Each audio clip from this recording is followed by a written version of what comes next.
প্রিয় বাংলাদেশ ১৯৭১ দীর্ঘ প্রায় ৯ মাস রক্তক্ষয়ী যুদ্ধ। শহীদ হয়েছেন ৩০ লক্ষ এবং ২ লক্ষ মা বোনের সম্ভ্রমের বিনিময়ে পাওয়া এই প্রিয় দেশ বাংলাদেশ।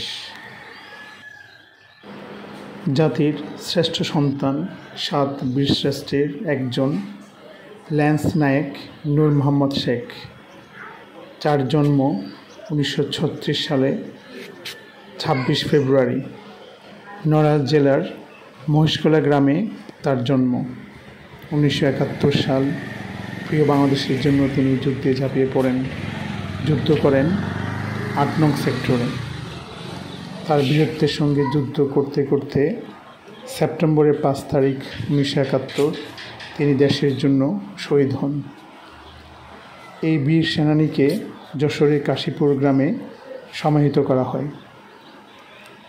তার সঙ্গে আরও শায়িত আছেন ৬ বীর মুক্তিযোদ্ধা, যাদের আত্মত্যাগের বিনিময়ে পেয়েছি আমাদের প্রিয় বাংলাদেশ। আমরা তাদের কখনোই ভুলব না।